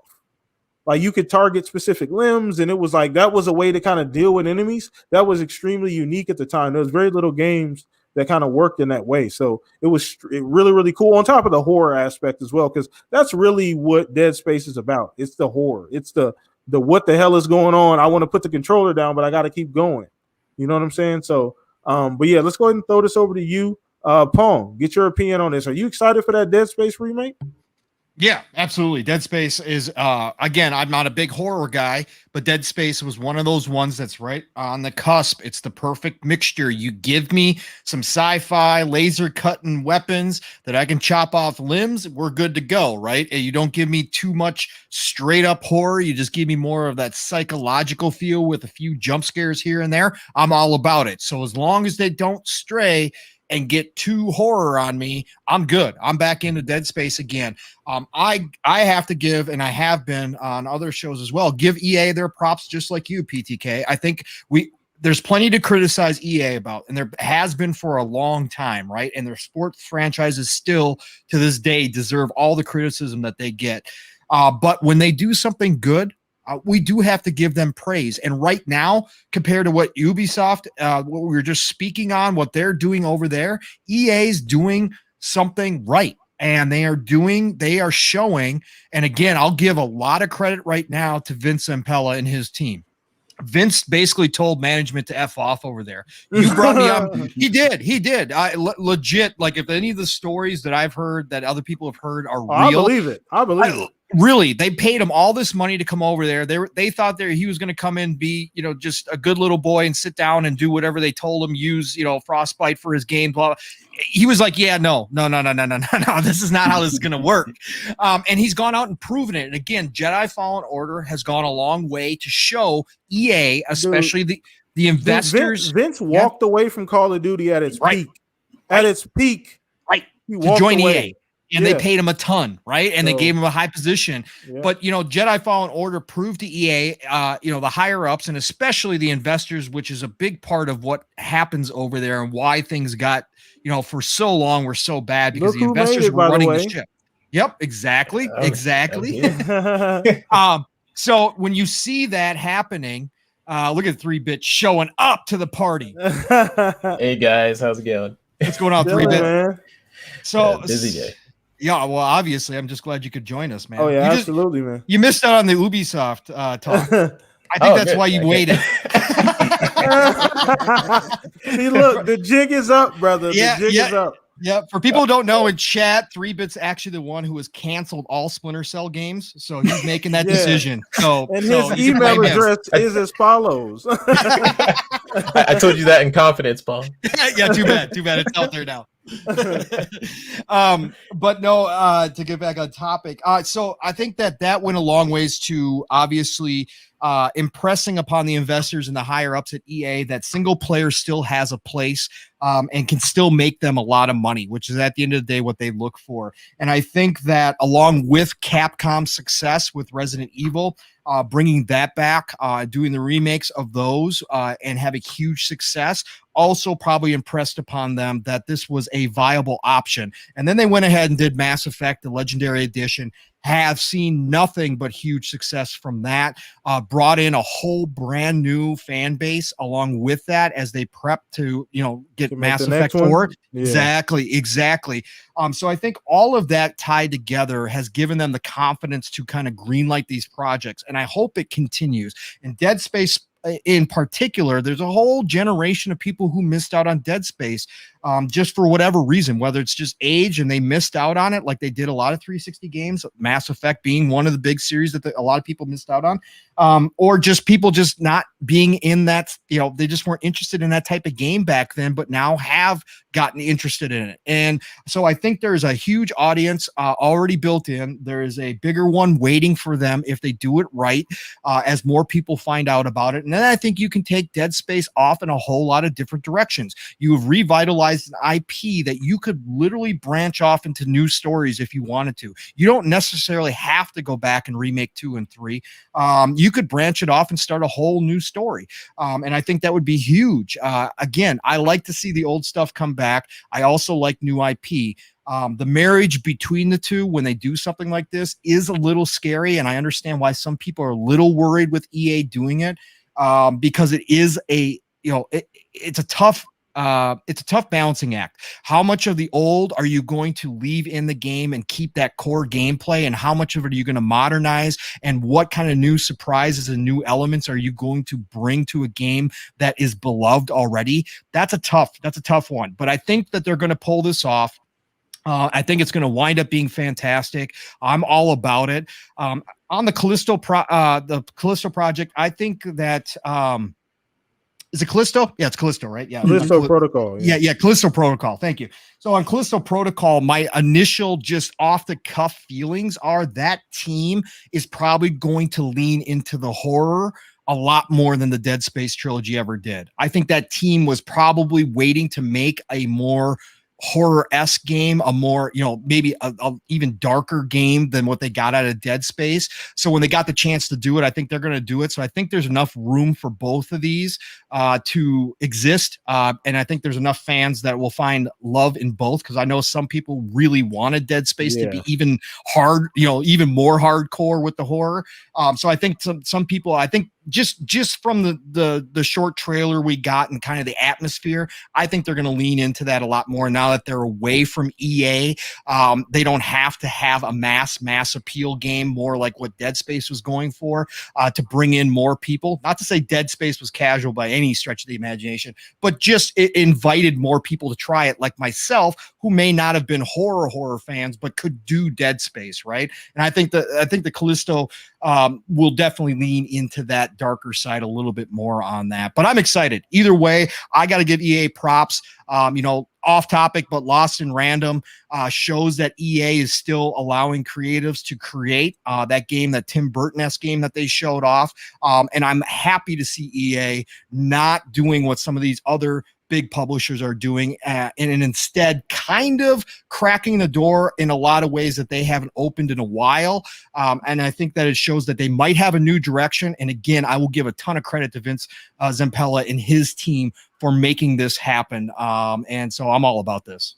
Awesome. A lot of great points in there. Almost too many to touch on, to be honest with you, but a lot of great points in there. I like the Vince Zampella point because that's super underrated. People forgot he walked in the door and pretty much changed the entire culture at EA. What's a success? He was able to walk in there with Titanfall 1, 2, like what's a success, which is everything that the clout that he brings and change where things are going. But yeah, kudos to EA. They said this is what they were going to do. And so far, things have been kind of looking like that's what they're going to stick to. So we'll see in the future how this all works out. Obviously, like Pong said, execution is the key here. So we'll see how they execute some of the things that they're planning on doing. But we're going to actually throw this over to our guest here, Mr. 3-Bit, dropping in late. We greatly appreciate you falling in here. Glad you could make it, man. But yeah, either way, man. So what do you think? First, we're actually talking about the Dead Space remake, and just, I don't know if you played the original one or if you're a big fan of even horror games in general, but where you at? Have you seen the trailer? And what do you think about, just the excitement surrounding Dead Space? And where's Splinter Cell? Oh, here we go. No habla inglés. No, I'm really looking forward to this game and to looking forward to what they can do with the newer tech and with the new Frostbite. And when I saw they were going to modernize some of the features, like the limbs, I think they said they're going to try and update. That's something that with new tech, basically being able to shoot off individual limbs, you can make that modern and have a new experience. But as Pong said, it is sort of a balancing act whenever you're touching an older title and sort of revitalizing it. But by them potentially like creating a template from this first game, they could definitely even do the second or third from this first one. So I'm a huge Dead Space fan. I think they did such a good job with the originals, and I know he is on the Calypso project now, or some of the develop. Was it like the main guy? Like I think the original, the OG guy. Yeah, and he's awesome. So I'm definitely gonna play this remake, but Calypso in terms of like his vision and all that, I'm also ecstatic for that. But if you were to ask me like what am I looking forward to the most with this remake, it's like we're playing this game right now, backwards compatibility is like 30 frames, right? There's certain things that that was amazing back then, but nowadays we expect. So I would just love to see updated lighting and some of the stuff they already mentioned. So whenever they revitalize an old franchise like this, it's always a good time. And I'm kind of getting spoiled with 60 frames at the moment. Whenever there's like a 30 frames game, I'm just like, ugh, right? So I'm looking forward to what they can do with this tech. Awesome. Glad to hear too. A lot of great points you brought up as well. And EA has been winning lately. Let's not even get into the whole Battlefield Portal stuff. So that's something that wasn't even on the list today, but we might dive into that just kind of as a bonus here. Yeah. So we'll get it. Oh Lord, did I just extend the show by an hour? Anyway, you may have. Lord have mercy. But no, great breakdown, no 3. But a lot of great points you just brought up, and glad to hear that you actually played the OG games and you're into it. So you kind of know where that excitement draws from. And like I was saying earlier, 3-bit, this game was very, very ahead of its time regarding gameplay. We're able to dissect. It's kind of how dissect your the enemy. That's kind of how you got around. You had in that outer space sections. Cool. Crazy. Yeah. It's insane, dude. And it's the atmosphere it created. And there was very little dialogue, but you kind of felt like there was always something going on that wasn't really in your control. So the atmosphere it kind of created was super dope. So we definitely need that back. But let's go ahead and throw this over to you, Fuzz. Get your opinion on just where you at. With Dead. Oh, you already kind of talked about it, huh? You did your 2-in-1. Yeah, I'm looking forward to both the Callisto Protocol and Dead Space. Like the fact that we're going to have two, visions on this one being just a remake.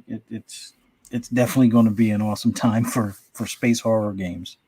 I definitely think this could spin off to the other Dead Space games, like especially like depending on how popular it is, I guess, because EA maybe they looked at BioWare with what they did with Mass Effect to see how successful that was. Yeah. Maybe that had something to do with it. I don't think so, because it's probably been in development for a long time, and Dealer was talking about it. But yeah, I don't know how well that Mass Effect. I know it was. I hadn't seen any. I've seen a ton of positive things, nothing but positive things about it. I hadn't seen anything bad about the game as far as like the way it was reviewed. So maybe you're right. Maybe that was kind of oh wow, this actually does kind of work. People do still want these games. So, but all right, no. So let's go ahead and throw this over to you, Centurion. Just see where you're at on this, bro. Well, when I discovered the video on Twitter that they were remaking this game, I completely freaking got excited at work. I enjoyed playing the first game. I couldn't get enough of the first game. I played it like twice. So when it comes to everybody like talking about exactly how you don't want to remake the game to the point where it doesn't feel like the original.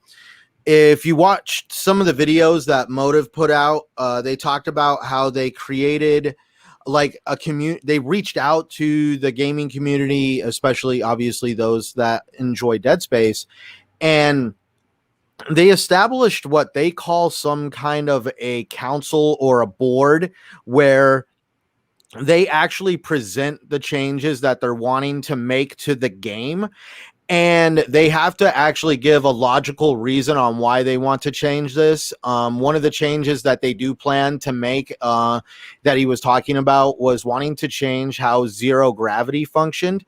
And that was because he's like, there's a big difference between playing the first game and the second game when Isaac walks out into zero gravity. And he wants the first game to feel more like the second game when it came to zero gravity. So they did talk a lot about how they do want to take advantage of new technology. They really want to, I believe the ship's name was the Ishimura or something like that.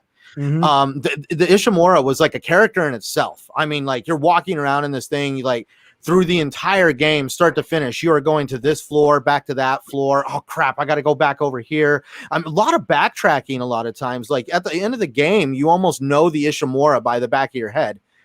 And so they really want to really recreate that ambiance, but really overdo it this time. I mean, I enjoyed playing the first game, those claustrophobic hallways, those dark corners. that constant what if on, is something gonna grab me from behind, is something gonna come from the front? And then it's not like your typical shooter where you just have like ammunition. You actually have to make your ammo. And then that's what made the game so unique, is you're looking almost over the shoulder, third person over the shoulder, imagine that. And you could see the ammunition readout on the gun. You could see Isaac's health going down the bar of his spine. You can actually see things that he's done to his armor to basically, survive what's going on. Because if you really think about it, he's not there as a soldier. He's there as an engineer, a mechanic, somebody that was just answering a distress call to fix the ship. And so I just really am looking forward to what they're going to do. The Callisto Protocol, imagine that EA saw this and, now they're launching a game. I feel bad for these other devs because I really feel like EA is going to play typical EA and they're going to use the money that they have at their disposal. And anytime Callisto Protocol shows its face, EA is going to be right over there trying to wave the flag of Dead Space. That's where there's already a story to Dead Space that I know. The only thing I'm going to be tuning into the remake for is to see how true they stayed to the original game and what changes they wanted to make, because they did talk about wanting to what they call improve the story. So that means they're wanting to also touch the story. They're like that right there could be definitely effective in, how shall I say, like everybody here talked about, this is the first game and them reestablishing the franchise, and the next two games are built off of this game.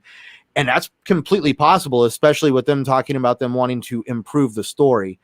But when it comes to the Callisto Protocol, I'm really looking forward to the OGs of, I guess, sci-fi horror coming in and doing another one. I loved how Fuzzy's image just compared the two, and I really loved that gritty, gory, drooly photo that Fuzzy Belvedere put up of the Callisto Protocol versus the bloody hallways of Dead Space.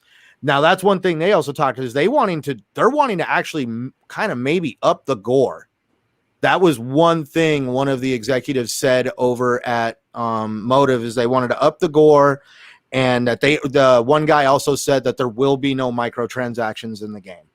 Awesome. So that's where I'm looking forward to both titles, but I'm really wanting to see Callisto Protocol because I know what I'm going to get out of Dead Space, but I really want to know the story that they're going to craft with Callisto Protocol because, at the end of the day, EA did not craft the story of Dead Space. They are merely playing with it, molding it.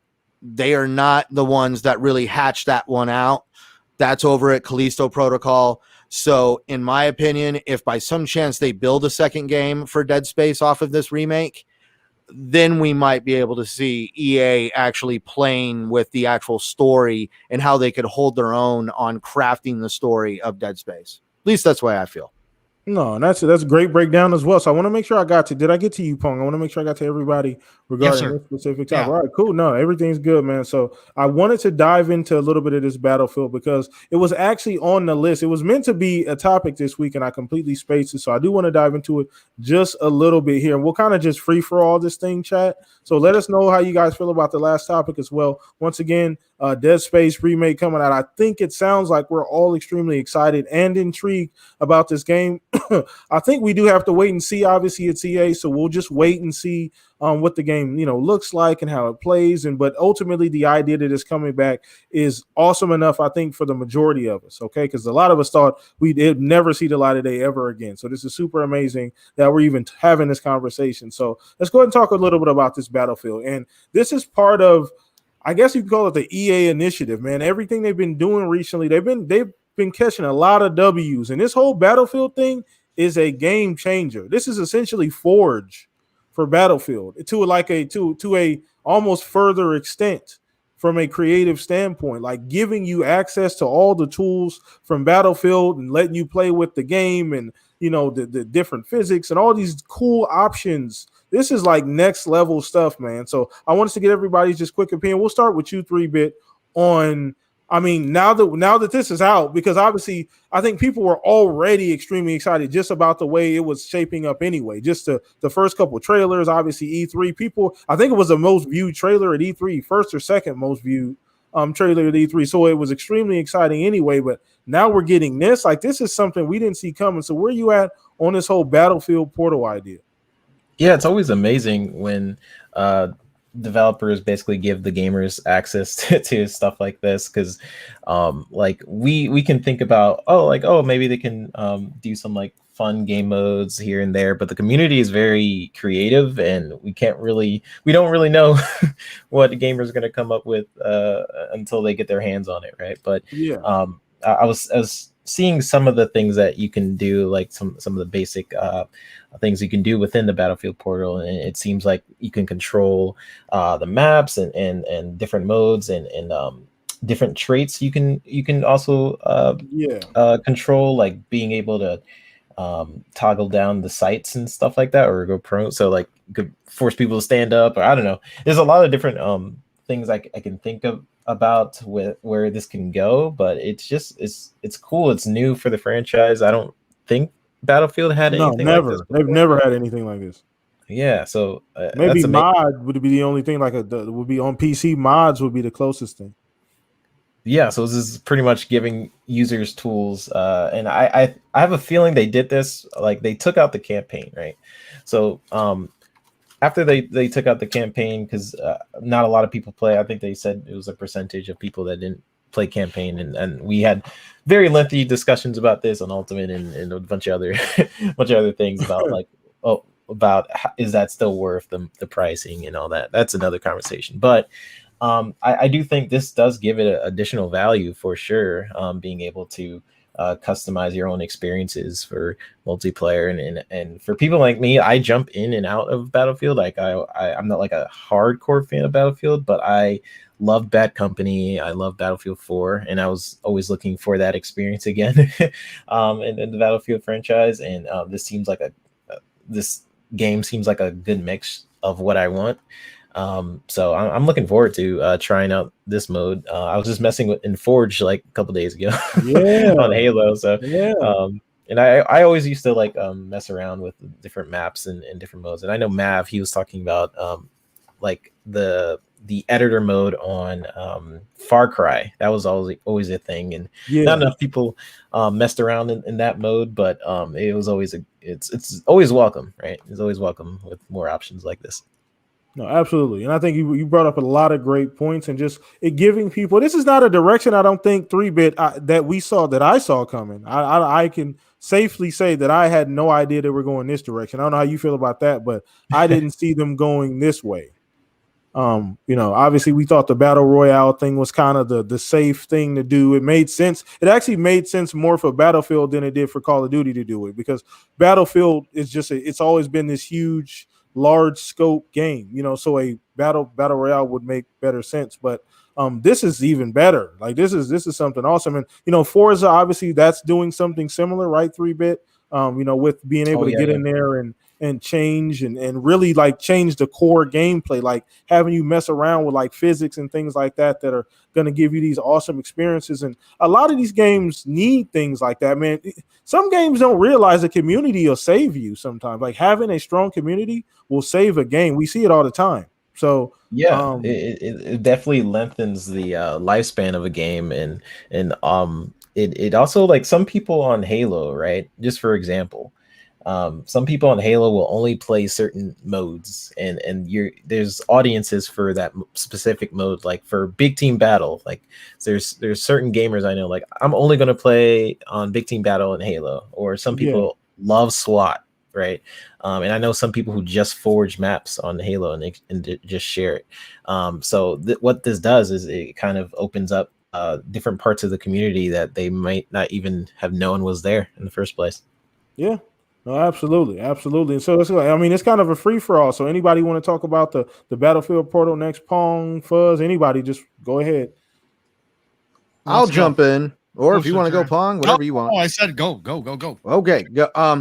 I just want to touch on real quick that I think it's really interesting that they are trying this approach. I've seen approaches like this completely change a game fundamentally in a good way.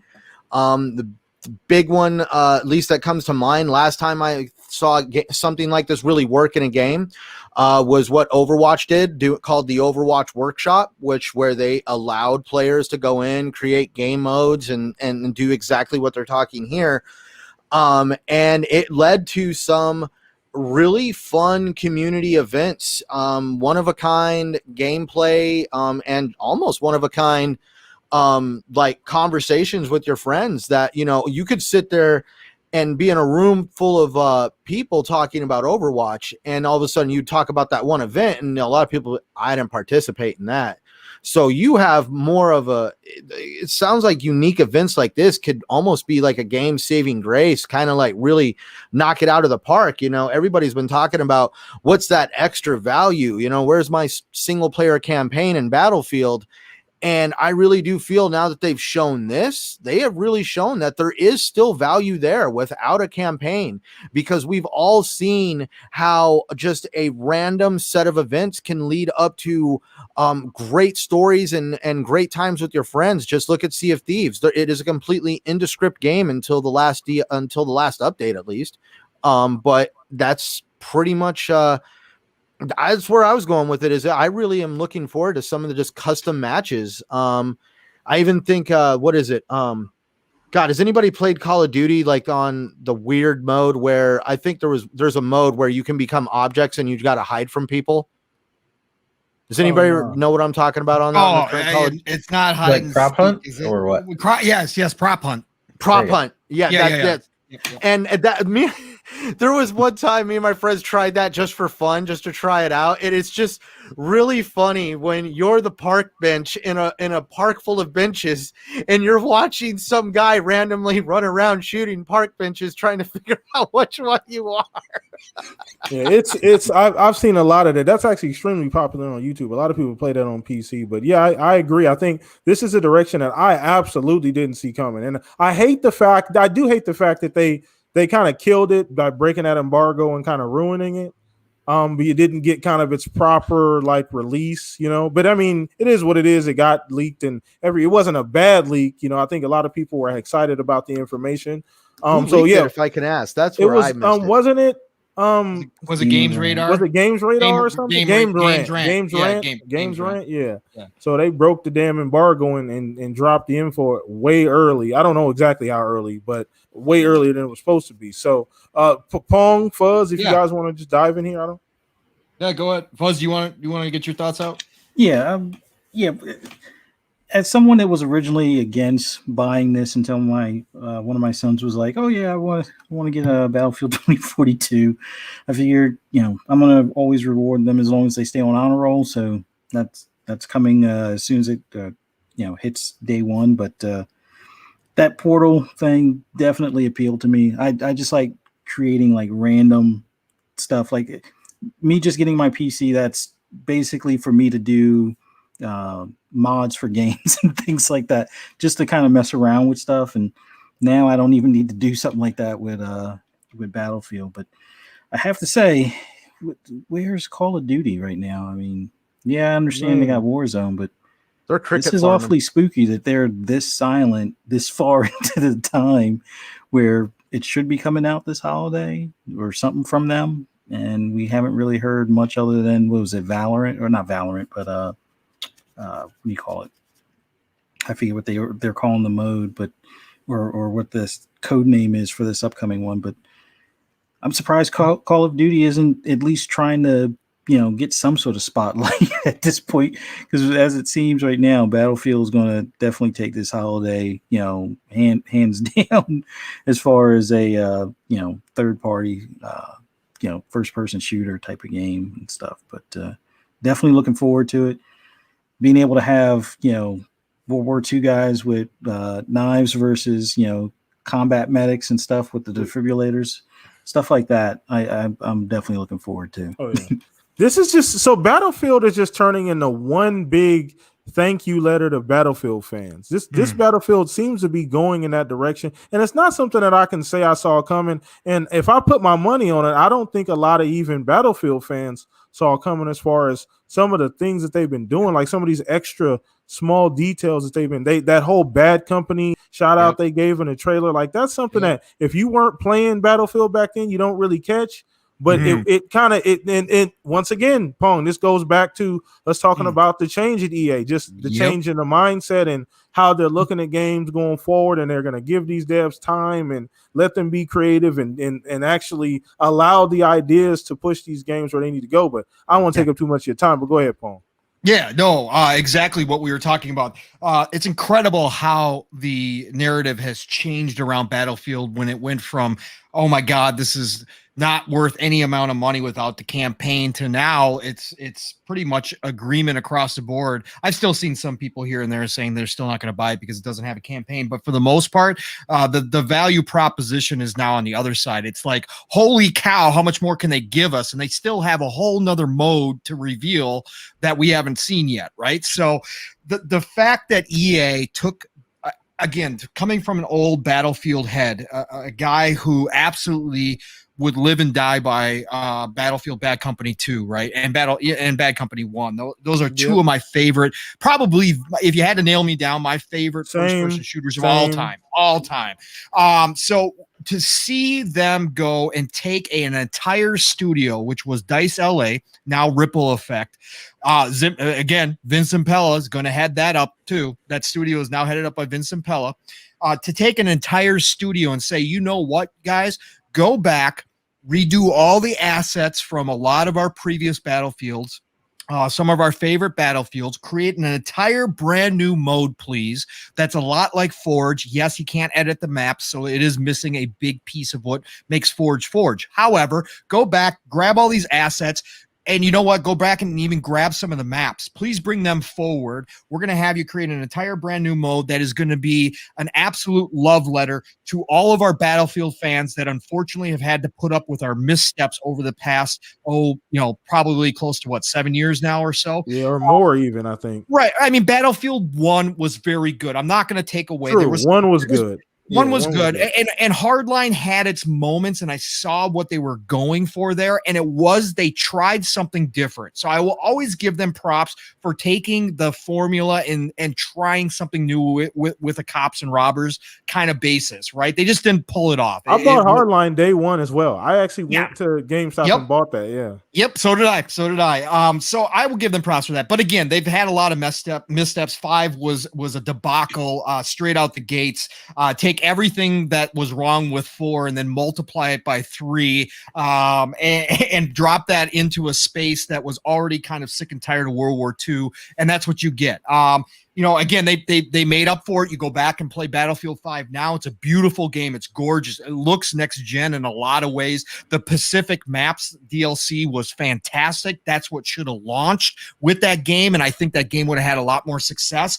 But again, to go and give a whole studio and say, come up with a brand new mode. We want to make a love letter to our previous Battlefield fans that unfortunately have felt left out in the cold, have moved on to Call of Duties, have moved on to, Fortnites and Apex Legends and all these places, and have this bad taste in their mouth. Please make us a love letter where they can go in and they can create and have a brand new mode of their choosing that they can share out with all the other Battlefield fans.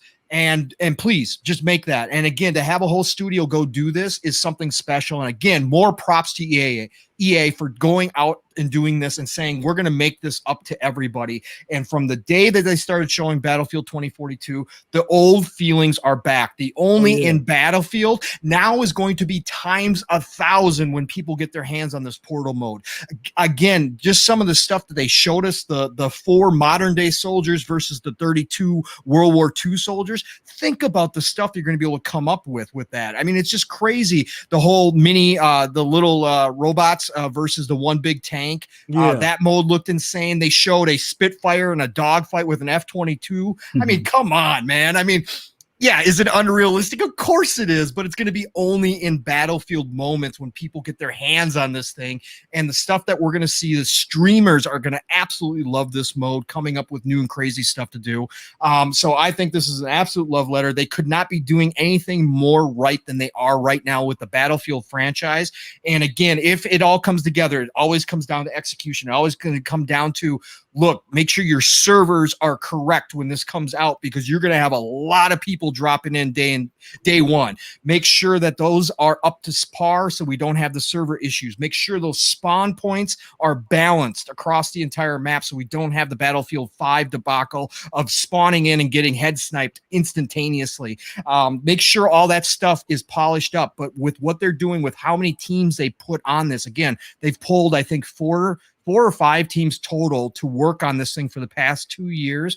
If they can come out the gates polished, it's going to be a Halo and Battlefield holiday. Yes, Call of Duty could still slip in there. Yes, Call of Duty will still sell because it's Call of Duty. But at the end of the day, right now, they could not have asked for a better time to be bringing back Battlefield back to that old era of when it was right there neck and neck in a lot of ways with Call of Duty. And I think that they're going to capitalize on it this holiday, and this portal mode is going to be a huge movement towards that. And it's going to give it a lot of legs. The developers already came out and said this is just the beginning. Depending on how the community feels about this, we're going to expand it. IGN had an interview with one of the directors that said, look, right out the gates, you're not going to be able to make a battle royale mode. Okay. We're just letting you know that up front. You're not going to be able to do that. We're limiting the amount of stuff that you're going to be able to do rules wise with the maps and that kind of stuff. But as the community grows, if this portal thing takes off, we're going to expand it. We're going to bring in more maps. We're going to give you more flexibility so that eventually you might be able to create a battle royale mode if you want to. You know, again, they have a plan in place. They seem to be working it perfectly. And I could not be, as an old Battlefield head, more excited to jump in this fall. I can't wait to get into the beta. I've got a pre-order. I'm going to pre-order it. I haven't pre-ordered yet, but I'm going to. I can't wait to jump into the early beta and test it out. I'm just excited to see Battlefield back. And again, more props to EA for everything they've done to try to make this happen. Oh, absolutely, and that pretty much puts a bow on it for sure. I mean, coming from a big Battlefield fan like myself as well, I share the same sentiment as Pong for sure. So glad to see it. Just think, Blam. Just think, we are going to be able to take Portal and make an entire, if we want to, we can make an entire match just based upon the Bad Company 2 assets. We can go back and relive Battlefield Bad Company 2 for a match. I mean, how cool is that? And people are going to do some ultra creative things that we're not even thinking Actually, of. I wanted to say, could you imagine the weirdness of the posts you're going to see on Twitter and looking for group on Xbox on the kind of matches that they're going to be trying to put together? Yeah, it's going to be insane, but that's awesome. It's so different, and it's not something that I expected, not a direction that I expected them to take with Battlefield, but it's interesting nonetheless, and I think it's needed with the franchise like Battlefield. Halo's doing it. Halo's kind of always done that, but Halo's doing it in a very fresh way this year as well, man. But that's pretty much going to wrap things up here on the Shop Podcast, man. Another fantastic Saturday. We got the show knocked out. You guys came out. We appreciate you guys. 3-bit, man. I know you popped in here a little bit late, but we still appreciate you being a awesome guy and jumping in here anyway. The link was still hot, so you're able to get in here and get some good topics in, brother. But once again, we appreciate you hanging out with us. Once again, chat, if you're not already, subscribe to the channel. Oh, it's all good, Pure Flack. Don't worry. You can watch this all over again 20 times if you want. I promise. Okay, so no big deal, bro. If you jumped in a little late, it'll be right back up on YouTube in a few minutes, so you'll be all good. But I want to go ahead and just give a quick shout out to our guest here, 3-bit, man. Once again, bro, appreciate you stopping in, man. Always fire. We got to get you back for a full show, though. We got to get you here for a full show, so we'll make it happen at some point when you get a little bit more free time. But thank you anyway for just jumping in, man, being a man of integrity and jumping in and hanging out with us. But let everybody know what you got cooking up and where they can find you and all that good stuff. For sure. Thanks for the invite. And yeah, I definitely got to come back for a full show. It's been a hectic, crazy game development day today. Yeah. But it's always great to be with you, Blam. Thanks so much for the invite again, Pong. It's always nice to be on the show with you and Centurion and Fuzzy. You guys are awesome. So I definitely got to jump in for another show with you guys. You guys can find me on Twitter. It's at the VGHD. I'm on several shows: Xbox Ultimate, Fun Pop, comic book show, and Xbox Factor with Mr. Boomstick. In terms of content, you guys will see a couple game development videos once it's approved, and you'll see it in a couple days on my YouTube channel. So thanks so much for the invite again, and thanks to everybody in the chat for being awesome, and I'll see you guys on the next one. Awesome. Once again, man, you like family, been here before, but man, always glad to have you here, man. We've been cooking up and, we'll be doing some more things in the future, but once again, we're definitely glad to have you back. And people, if you have not already, go support this man. I got his everything down in the description, the YouTube channel, the Twitter account, all of that good stuff. So please do me a favor, go some support to 3-Bit, man. Once again, 3-Bit, from me to you, appreciate you hanging out with us again, brother. So let's go ahead and get to my other compadres here. So we'll go ahead and move this over to Hollywood Harvey. Hollywood Pong, man. Shout out to you, bro. Always consistent, knocking out the shows every week, man. But let everybody know where they can find you as well, bro. Yeah, another awesome Saturday night here at the Shop Podcast. My favorite way to end the weekend of podcasting. It's always nice to get onto Sunday and just listen to everybody do their shows. But man, to spend it here with my brothers here, and obviously having somebody like 3-Bit, my brother from another show, up as well, is always fantastic. Chat, you guys are crazy good. Again, we can't do this without you guys, and to see the same names over and over again, just love all the support and respect you all for what you do. I've been in there, I'm still in the chat rooms everywhere. So just, again, it's just amazing to be up here and see the same people time and time again, and the new people coming out as well. Love you all. Nothing but respect. You can find me Pong Soul everywhere, Xbox, Twitter. You guys know the drill by now. Obviously Tuesdays, as my brother 3-Bit just said, with Double Barrel Gaming, Mr. Boomstick, Zemi Games, 3-Bit, and myself, and you never know who's going to show up there. Mav has been over past couple times in the past 3 weeks, so great show, 12 p.m. Eastern, 11 o'clock Central Time, Xbox Factor Podcast. Come check us out Tuesdays. Fridays, 2-Tab Fridays, of course, my brother Steel Rain over on GRG, but of course, we got the Xbox Ultimate Podcast going with Fun Speculation, aka Mav, the amazing Caitlin, who is also in here, and the rest of the Magnificent Seven, including 3-Bit again as well. 3-Bit, you and I see a lot of each other when you're around, man. So, but anyways, 9 p.m. Eastern, 8 o'clock Central Time, Saturday mornings. You guys got to set your alarms. You guys got to wake up. I know I'm asking a lot, but hey, you know what? The living split screen is worth it. Myself, Steel Rain, are going to get you, whatever position you're in. If you got, if you're hungover, whatever, it doesn't matter. Show up. We'll get you energized. Living split screen, all one word. Saturday mornings, 10 a.m. Eastern, 9 o'clock Central Time, 3 p.m. UK time. Come check us out. We're still growing. We're still having an absolute blast. Just wrapped up episode 17 this morning. So next week will be episode 18. Come check us out. And then, of course, I'll be right back here again on the Shop Podcast next Saturday night. Again, everybody, ladies and gentlemen, gamers, just go enjoy the rest of your weekend. Play what you love what you play, and we'll talk to you all real soon.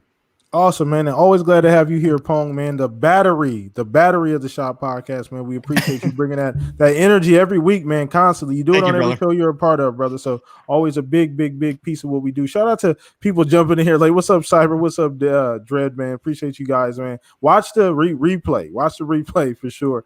Let's go ahead and throw this over to you, Centurion. Let everybody know what's cooking up with you, brother. What? It's my turn now? What? Yes, sir. I'm sorry. Man, I wish I had time to go all the places Pong does. Dude, you are let's just say if the social media community / content community world was able to be traveled, you are definitely traveling that world. Let's just say that. You are everywhere, man. But yes, for those interested in finding me, please tune in to me and my antics over on my channel. You can find me at Centurion1307 on YouTube. You can also locate me on Twitter and, of course, Xbox Live at Centurion1307. You can also locate me right here every Saturday night with these fine gentlemen. And thank you, Mr. 3-Bit, for stepping in. It's always awesome to actually encounter you. I don't know why. I just really love your attitude, especially on social media. You always seem to have this cheery, smiley attitude about you, which I think is awesome. Lies. And definitely. Lies. How much are you paying That's him, because he's 3-Bit? holding all the secrets. That's why he's always smiling. 3-Bit, how much are you paying Actually, him, I 3-Bit? wanted to be mean earlier and be like, actually, I I'll got give him bad the news. check after. 3-Bit is kicking it with Jamie Heidemann and Avid Savage from the Mythbusters, and they're trying out this really cool new explosive on the hard drives that hold Splinter Cell. So basically 3-Bit's not it's like, so yeah, it's like 3-Bit's like, oh dude, that was like that hard drive that got blown. Yeah, I don't know nothing. Yeah. we need to know why. I don't even know what a Ubisoft Splinter Cell treats- is, you guys. No. Listen, we need to understand. We need to know why did they treat Sam Fisher like the Krabby Patty formula. Oh my god. The cherry on top though is why he was late today is because he's working on that $30 Sam Fisher skin for X Defiant. That's what he was doing today. Just let it out. Let it out, 3-Bit. I was definitely working on a Ubisoft product, but here, okay. These are my thoughts, my own personal thoughts that are not affiliated with anyone. I told you had practice. PTK. People are like leaning in right now. Yep. Hold on, where's my recorder? I think that Ubisoft currently is in a direction where it's kind of monetization in online services right now. However, I think people need to speak up, and if they like those type of games, just keep saying it. And that's all I'll say there. that was very political. What's your So last wait a name? minute. So what you're saying is we need to plan not only a protest but a sit-in. Yeah, start it. You definitely have practice. Mav, you've shaken him down, haven't you, Mav? Tell me, let me know right now. You've already done the complete shake. Now he's got plenty of practice. You have no idea behind the scenes. Oh man, you guys are waterboarding. Come over to 3-Bit's house to shine a light in his face I while know, they right? ask questions. Jesus, bro, you getting waterboarded and everything. This is ridiculous. Had 3 man. green lights in my face. Yeah. Yeah, Sam Fisher's already on his way over. No, but either way, man. No, but appreciate your insight, man. We like to have fun here, man. We definitely like that. But we're just pulling your chain a little bit, bro. But appreciate you here, man. Appreciate you being so flexible as well with those types of questions. We do understand. Obviously, there's some limitations there, but where the hell were we at? I lost control of the show. Yeah, ADD ridiculous. is contagious with me. It goes to Fuzzy next. Yeah, go ahead, Fuzz. You got to straighten this out here, man. Well, it was great having 3-Bit on here. We'll expect some more, Ubisoft secrets in the green room afterwards. No, I'm just kidding. No, but it's always great having them on the show. Definitely make a return here at some point. It was an awesome show talking about like some of the games that are up and coming. So I'm definitely looking forward to a lot of the stuff, especially next week with Flight Simulator. I mean, I think a lot of people's minds are going to be blown when they see, a $300 or $500 machine run something that, $2,000 and $3,000 machines have a hard time sometimes with. But man, awesome show. Glad to be here. Glad to be talking about gaming. You can always find me on Twitter, Fuzzy_Belvedere, Xbox Live, Fuzzy Space Belvedere, or PSN, Fuzzy_Belvedere, and on PC, Steam and Epic and whatnot on occasion, although I'm probably going to do modding instead of gaming. But thanks for having me on. Awesome show.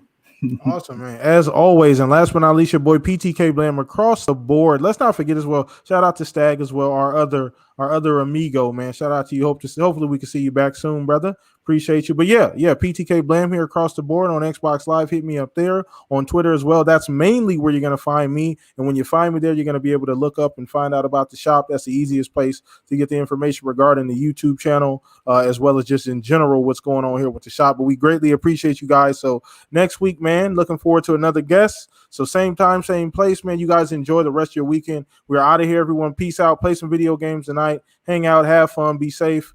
We'll see you guys next week. We are out of here. Peace out. All. Later.